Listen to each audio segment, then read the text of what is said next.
Inspector Arjun Mehra और inspector Neha Sharma के सामने अब तक का सबसे मुश्किल केस था। ब्लैक सर्कल सोसाइटी का रहस्य जितना सुलझता दिख रहा था, उतना ही यह और उलझता जा रहा था। रात के अंधेरे में जब अर्जुन और नेहा संदिग्ध ठिकाने पर छापा मारने पहुंचे, तो वहां का नजारा हैरान करने वाला था। दीवारों पर अजीबोगरीब निशान बने थे। एक कोने में एक लाल कपड़े से ढका कुछ रखा था और बीचों बीच एक मेज पर ब्लैक सर्कल सोसाइटी का लोगो बना हुआ था। ये लोग सिर्फ एक गैंग नहीं, बल्कि किसी गहरे राज से जुड़े हुए हैं, नेहा ने कहा, मेज पर पड़े कागजातों को ध्यान से देखते हुए। ये फाइलें देखो नेहा, इसमें शहर के बड़े बड़े बिजनेसमैन और कुछ पुलिस अधिकारियों के नाम दर्ज हैं, अर्जुन ने फाइल खोलते हुए कहा। तभी अचानक एक आवाज आई, तुम लोग यहां क्या कर रहे हो? एक नकाब पोश आदमी गुप्त दरवाजे से बाहर आया। दोनों पुलिस अधिकारी चौकन्ने हो गए। हमें पता है कि तुम लोग किसके लिए काम कर रहे हो। पुलिस को जितना जानने की जरूरत थी वह जान चुकी है। अर्जुन ने उस शख्स को चेतावनी दी, लेकिन वह हंसा और बोला, तुम लोग सच में सोचते हो कि इस राज को उजागर कर पाओगे? तभी गोलियां चलने की आवाज आई और वह शख्स भाग निकला। अर्जुन और नेहा ने उसका पीछा किया, लेकिन वह अंधेरे गलियों में गायब हो गया। इस घटना के बाद कमिश्नर राकेश सिन्हा ने अर्जुन और नेहा को तुरंत अपने कार्यालय में बुलाया। यह केस जितना दिख रहा है उससे कहीं ज्यादा खतरनाक है।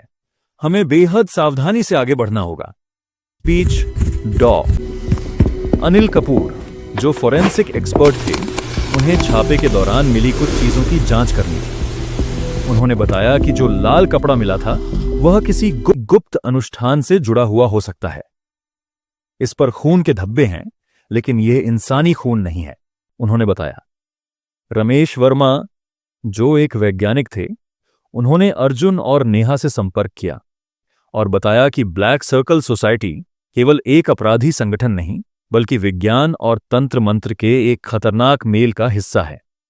उन्होंने कहा, ये लोग कुछ ऐसा सा बना रहे हैं जिससे पूरे शहर पर खतरा मंडरा सकता है। अर्जुन और नेहा को अब यह समझ आ चुका था कि उन्हें केवल अपराधियों से नहीं, बल्कि एक पूरी गुप्त सोसाइटी से लड़ना होगा, जो हर कदम पर उनसे एक कदम आगे थी। क्या वे इस रहस्य को उजागर कर पाएंगे?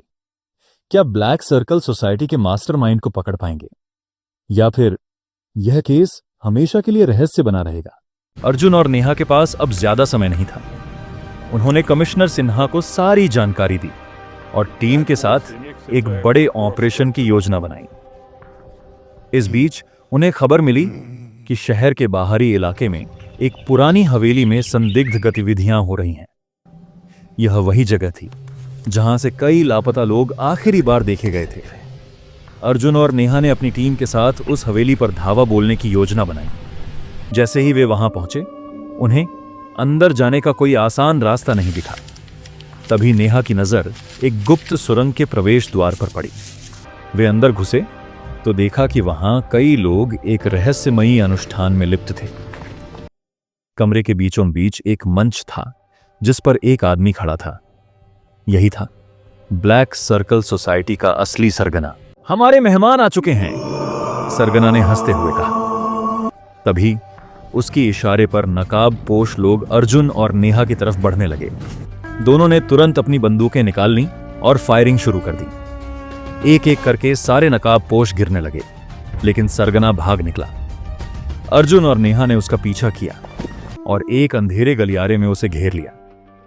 खेल खत्म सरगना, अब बचने का कोई रास्ता नहीं, अर्जुन ने कहा।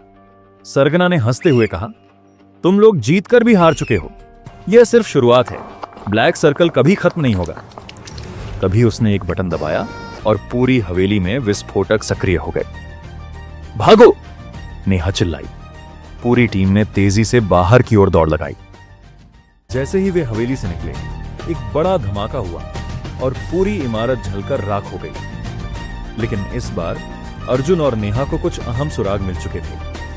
ब्लैक सर्कल सोसाइटी का यह अध्याय खत्म हो सकता है, लेकिन इसका असली मास्टरमाइंड अब भी छिपा हुआ था। क्या वे उसे ढूंढ पाएंगे? क्या यह सच में अंत था या एक नए खतरे की शुरुआत? अगर आपको यह एपिसोड पसंद आया हो तो वीडियो को लाइक करें, चैनल को सब्सक्राइब करें और बेल आइकन दबाना ना भूलें, ताकि आपको एपिसोड 3 की अपडेट सबसे पहले मिले। तो मिलते हैं अगले एपिसोड में एक नए मोड के साथ। तब तक देखते रहिए मनोकामना सागर।